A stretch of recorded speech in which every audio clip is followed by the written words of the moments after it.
Dear student, आज आप लोग के रिक्वेस्ट पर बायोलॉजी वाला आप लोग के लिए 2027 एग्जाम को देखते हुए बहुत बच्चे का कहना था। और जो मेरे से नज़दीकी जुड़ा हुआ बच्चा जो वीडियो देखते हैं वो मेरे व्हाट्सएप पे लिखे हैं कि सर बायोलॉजी का जो है सिलेबस हमको समझा दीजिए। बायोलॉजी तो आसान के तरीका में हम ले लिए, हम तो मैथ का स्टूडेंट थे, तो बायोलॉजी का सिलेबस हमको जो सर पढ़ाए हैं, जो ओपलेन में हम दूसरे क्लास में जाते हैं पढ़ने के लिए, वहाँ जो हम पढ़े हैं वहाँ पर हमको सिलेबस पूर्णतः रूप से हम समझे नहीं है। और कोई भी सर किताब से नहीं पढ़ाते, आते हैं और अपना बोर्ड पे लिख देते हैं और ये लिखा देते हैं और उसके बाद बोलते हैं याद करके आओ और अपना नोट्स देते हैं। तो हम यही रिक्वेस्ट करेंगे, कोई भी अगर टीचर है तो आप प्लीज़ उसको पहले सिलेबस का ज्ञान दे दीजिए, सिलेबस बता दीजिए। सिलेबस बताने से होता है क्या, बच्चा को पढ़ाई का आंकड़ा आ जाता है कि हमको क्या पढ़ना है और क्या नहीं पढ़ना है। चलिए आज का टॉपिक क्या है, चलते हैं देखते हैं। आज का टॉपिक में है बायोलॉजी सिलेबस, यानी 70 मार्क्स का।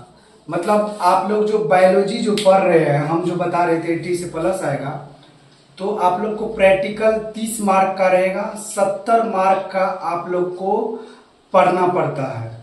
तो चलिए आज का टॉपिक जो है वो देखते हैं सिलेबस को। पहला सिलेबस क्या है, बायोलॉजी में 5 यूनिट पढ़ना है। पहला यूनिट, दूसरा यूनिट, तीसरा यूनिट, चौथा यूनिट और 5वां यूनिट। इन 5 यूनिट में सब यूनिट में 3, 4, 2 करके टॉपिक है, तो उसको हम जानेंगे। और ये सिलेबस सभी दोस्तों में शेयर करिए और लाइक करिए, कमेंट करिए, सब्सक्राइब करिए। जो भी कुछ आएगा ट्रिक बेस्ड आएगा, मतलब 5 दिन के क्लास, 2 दिन के क्लास, 3 दिन के क्लास को हम एक दिन बताने का, एक ही दिन में काम करेंगे। तो चलिए सिलेबस पर हम चलते हैं और बताते हैं। तो फिर से हम बता देते हैं कि बायोलॉजी में आज हिंदी मीडियम वाले को हम सिलेबस बता रहे हैं। 5 वॉल्यूम होती है, unit first, unit second, unit third, unit fourth, unit 5। मतलब यूनिट पहला, यूनिट दूसरा, यूनिट तीसरा, यूनिट चौथा, यूनिट 5वां। 5 यूनिट में अलग अलग यूनिट में 2-3 टॉपिक करके है। बायोलॉजी हिंदी मीडियम वाले हो या इंग्लिश मीडियम वाले, बायोलॉजी जो 12th में रखे हैं उसको 70 मार्क का बायोलॉजी पढ़ना पड़ेगा। 30 मार्क उसको स्कूल से मिलेगा, जो प्रैक्टिकल बेस्ड होगा उसको स्कूल से दिया जाएगा। तो चलिए देखते हैं। यूनिट फर्स्ट में पढ़ना पड़ता है जनन यानी रिप्रोडक्शन। ये 16 अंक का पूछता है। सबसे बड़ी बात है कि हम मार्क भी बताते जा रहे हैं। 16 मार्क का पूछता है, जिसमें क्या आता है यूनिट फर्स्ट में जनन रिप्रोडक्शन 16 अंक का पूछता है। अध्याय फर्स्ट में पुष्पी पादप में लैंगिक जनन, अध्याय फर्स्ट में पुष्पी पादप में लैंगिक जनन, मतलब यूनिट फर्स्ट में ही अध्याय फर्स्ट है जिसमें पढ़ते हैं पुष्पी पादप में लैंगिक जनन। सबसे पहले पढ़ते हैं यूनिट फर्स्ट यानी जनन रिप्रोडक्शन, सेकेंड में पढ़ते हैं अध्याय फर्स्ट पुष्पी पादप में यूनिट में लैंगिक जनन। मतलब यूनिट फर्स्ट में अध्याय फर्स्ट पढ़ते हैं, अध्याय थर्ड पढ़ते हैं, अध्याय सेकेंड, अध्याय थर्ड पढ़ते हैं। अध्याय फर्स्ट में पुष्पी पादप में लैंगिक जनन, अध्याय सेकेंड में मानव जनन, अध्याय थर्ड में जनन स्वास्थ्य। मतलब यूनिट फर्स्ट में 3 चैप्टर एक्स्ट्रा हम पढ़ते हैं। अध्याय फर्स्ट में पुष्पी पादप में लैंगिक जनन, अध्याय सेकेंड में मानव जनन, अध्याय थर्ड में जनन स्वास्थ्य। ये यूनिट फर्स्ट के अंतर्गत यानी जनन रिप्रोडक्शन के पहला चैप्टर के अंतर्गत 3 टॉपिक है।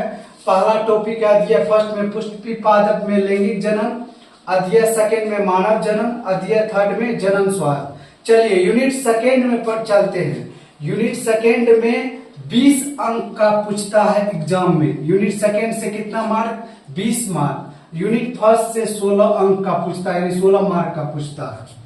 यूनिट सेकेंड में आनुवांशिक और विकास है, जो जेनेटिक एंड इवोल्यूशन है, जेनेटिक एंड इवोल्यूशन है, आनुवांशिकी और विकास। इसमें 20 मार्क का पूछता है। इस यूनिट में इस वैल्यू में 3 चैप्टर पढ़ना पड़ता है। अध्याय 4 वसांगति और विविधता के सिद्धांत, वसांगति और विविधता के सिद्धांत, ये अध्याय 4। यूनिट 2 में ही ये आएगा, यूनिट 2 में ही ये अध्याय 5 आएगा, वसांगति के आणविक आधार, वसांगति के आणविक आधार, अध्याय 5। अध्याय 6 में आएगा विकास, मतलब यूनिट फर्स्ट में भी 3-4 टॉपिक पढ़ना था, यूनिट 2 में भी 3 टॉपिक पढ़ना है। अध्याय 4 में वसांगति और विविधता के सिद्धांत, अध्याय 5 में वसांगति के आणविक आधार, अध्याय 6 में विकास। ये यूनिट सेकेंड में आएगा। चलिए यूनिट थर्ड में, तीसरा में देखते हैं, जीव विज्ञान और मानव कल्याण। ये 12 मार्क का इस टॉपिक से आता है। यूनिट तीसरा में जीव विज्ञान और मानव कल्याण, biology and human welfare, biology and human welfare. ये क्या है? जीव विज्ञान और मानव कल्याण। अध्याय 7 में मानव स्वास्थ्य तथा रोग, मानव स्वास्थ्य तथा रोग। अध्याय 8 में मानव कल्याण से सूक्ष्म जीव। मतलब यूनिट तीसरा में 2 ही टॉपिक पढ़ना है और उसमें 12 नंबर मिलेगा, मानव स्वास्थ्य तथा रोग और मानव कल्याण में सूक्ष्म जीव, मानव कल्याण में सूक्ष्म जीव। चलिए यूनिट 4 में है जैव प्रौद्योगिकी बायोटेक्नोलॉजी। ये 12 मार्क का पूछा जाएगा यहां से क्वेश्चन। यूनिट 4 में 2 टॉपिक पढ़ना है। 2 टॉपिक क्या है? एक अध्याय 5 है जो जैव प्रौद्योगिकी सिद्धांत एवं प्रक्रम को पढ़ेंगे। अध्याय 10 में जैव प्रौद्योगिकी एवं उसके उपयोग को पढ़ेंगे। अध्याय 5 में जैव प्रौद्योगिकी एवं सिद्धांत या प्रक्रम को पढ़ेंगे। अध्याय 10 में जैव प्रौद्योगिकी एवं उसके प्रयोग को। जैसे ही कोई यूनिट, मान के चलिए यूनिट 4 चालू हुआ, तो यूनिट 4 का हेडिंग है जैव प्रौद्योगिकी बायोटेक्नोलॉजी। यहां से 12 मार्क पूछेगा। तो पहले जैव प्रौद्योगिकी के बारे में डिफिनेशन सर से जानिए, उसके बाद उसके अध्याय 5 में, उस यूनिट 4 में 2 टॉपिक है। पहला अध्याय 5, उसके बाद अध्याय 10। अध्याय 5 में जैव प्रौद्योगिकी एवं सिद्धांत एवं प्रक्रम के बारे में सर को बोलिए पढ़ाएं, और अध्याय 10 में जैव प्रौद्योगिकी एवं उसके उपयोग के बारे में जानिए। चलिए यूनिट 5 में है पारिस्थितिकी, मतलब इकोलॉजी। इसमें 10 मार्क का पूछता है। 10 मार्क में 3 यूनिट पढ़ना है। 10 मार्क में यूनिट 5 में 3 अध्याय पढ़ना है। अध्याय 11 में है जीव और समष्टियां, जीव और समष्टियां। अध्याय 12 में है पारितंत्र, अध्याय 12 में है पारितंत्र। अध्याय 13 में है जैव विविधता एवं संरक्षण, अध्याय 13 में जैव विविधता एवं संरक्षण। यूनिट 5 10 नंबर का पूछेगा। यूनिट 4 में 12 मार्क का पूछेगा। यूनिट 3 में 12 मार्क पूछेगा। यूनिट 2 में 20 मार्क का पूछेगा। यूनिट फर्स्ट में 16 मार्क का पूछेगा। तो यूनिट फर्स्ट में रिप्रोडक्शन है, यूनिट सेकेंड में आनुवांशिकी और विकास है, यूनिट थर्ड में जीव विज्ञान और मानव कल्याण है, बायोलॉजी एंड ह्यूमन वेलफेयर है।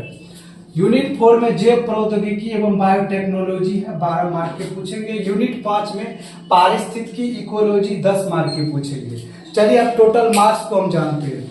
टोटल मार्क्स 2027 बायोलॉजी है, जिसमें यूनिट फर्स्ट में 16 मार्क से 16 मार्क का रहेगा। यूनिट फर्स्ट में 16 मार्क से कुछ पूछा जाएगा क्वेश्चन, 16 मार्क का। यूनिट सेकेंड में 20 मार्क का क्वेश्चन पूछा जाएगा। यूनिट थर्ड में 12 मार्क का क्वेश्चन पूछा जाएगा। यूनिट 4 में 12 मार्क का क्वेश्चन पूछा जाएगा। यूनिट 10 में 10 मार्क का क्वेश्चन पूछा जाएगा। यूनिट फर्स्ट में 16, यूनिट सेकेंड में 20 मार्क, यूनिट थर्ड में 12, यूनिट 4 में 12 मार्क, यूनिट 5 में 10 मार्क। यानी बायोलॉजी में टोटल नंबर 70 नंबर का क्वेश्चन आता है। कितना नंबर का? 70 का। और उसमें हाफ क्वेश्चन 70 का आपको ऑब्जेक्टिव रहेगा, उसमें से कम 35 ऑब्जेक्टिव का जवाब देना है। उसके बाद सब्जेक्टिव पर दिमाग लगाना है। चलिए उसके बाद है क्या कि प्रैक्टिकल में कहां कहां से क्वेश्चन आएगा। तो प्रैक्टिकल में जो है पहला जो है मुख्य प्रयोग पूछेगा, वो 5 नंबर का रहेगा। जो प्रदूषण अध्ययन होगा, जो 5 मार्क का पूछेगा, उसमें प्रदूषण अध्ययन के बारे में अवलोकन में चित्र बना के उस पर लिख देना है, यानी प्रैक्टिकल कॉपी बनाना है। 2 में मतलब 2 नंबर में परागण अनुकरण यानी अल्प प्रयोग, मतलब आधा अधूरा प्रयोग जो आप पूरा साल में पढ़े हैं उसको लिखना है। 3 में स्पॉटिंग यानी स्पॉटिंग से यानी लैब में आपको स्लाइड को पहचानने के लिए, ब्लड जिसमें लिया जाता है व्हीकल्स उसको पहचानने के लिए और लैब से संबंधित जानकारी आपको पूछेंगे। तो उसी को हम 4 में उसको 5 नंबर में पूछा गया है। 5 नंबर में परियोजना है, परियोजना के बारे में आपको लिखना है, वो भी 5 नंबर का पूछा गया है। मौखिक भाइबा है जो 5 नंबर का भाइबा लिया जाता है। तो प्रदूषण अगर मुख्य प्रयोग 5 नंबर का पूछेगा प्रैक्टिकल में, और अल्प प्रयोग पूछेगा 4 नंबर का, स्पोर्टिंग 6 नंबर का पूछेगा। लैब से संबंधित सक्रिय कार्य जो साल भर में आप पढ़े हैं वो 5 नंबर का पूछा जाएगा। परियोजना 5 नंबर का। मौखिक भाइबा जो है, भाइबा लेंगे सर, जिस कॉलेज या स्कूल में आप है वहाँ के सर आपसे भाइबा लेंगे। उस भाइबा में आपको 5 नंबर का वो क्वेश्चन पूछेंगे, आपको जवाब देना है। अच्छा जवाब रहेगा तो 5 नंबर मिलेगा, नहीं जवाब रहेगा तो 1-2 नंबर मिलेगा। तो टोटल प्रैक्टिकल में 30 नंबर प्रैक्टिकल स्कूल आपको देंगे या कॉलेज देंगे, और 70 नंबर का आपका बिहार बोर्ड एग्जाम लेगी, और बिहार बोर्ड में एग्जाम के जरिए आपको मिलेगा। तो आपका स्कूल से नहीं कम से कम अगर 20 से 25 नंबर आपको मिलेगा, तो 70 में आप 40-50 भी नंबर लाते हैं, 60 भी नंबर लाते हैं, तब पर भी 25 नंबर इधर से आएगा, तो 85 से प्लस नंबर आपको आ जाएगा। अगर आप अच्छी तरह से सिलेबस को पहले पढ़िए, इसका जानकारी लीजिए। हर यूनिट में 3-3 टॉपिक है। पहला यूनिट में 3 टॉपिक है, दूसरा यूनिट में 3 टॉपिक है, तीसरा यूनिट में 2 टॉपिक है, चौथा यूनिट में 2 टॉपिक है, 5वां यूनिट में 3 टॉपिक है। मतलब पहला यूनिट में 3 टॉपिक है, 3 अध्याय है, दूसरा यूनिट में 3 अध्याय है, तीसरा यूनिट में 2 टॉपिक है, चौथा यूनिट में 2 टॉपिक है, और 5वां यूनिट में 3 टॉपिक है, 3 अध्याय है। आपको टोटल बायोलॉजी में 70 मार्क बिहार बोर्ड से आपको एग्जाम लिया जाएगा।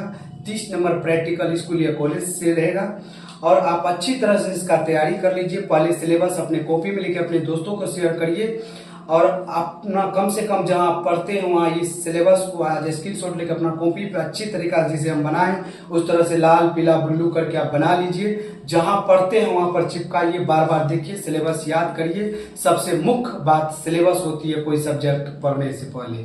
हर सब्जेक्ट को पढ़ने से पहले उसका सिलेबस पढ़िए, तब आपको समझ में आएगा। बायोलॉजी मतलब पूरा हल्लुक समझकर स्टूडेंट ले लेते हैं, मगर बायोलॉजी बहुत हार्ड होती है। पढ़ने वाले के लिए सभी सब्जेक्ट आसान होती है, नहीं तो सभी सब्जेक्ट हार्ड होती है। तो चलिए आज के लिए इतना ही। जय हिंद जय भारत। मगर सिलेबस का कम से कम स्क्रीनशॉट ले लीजिए।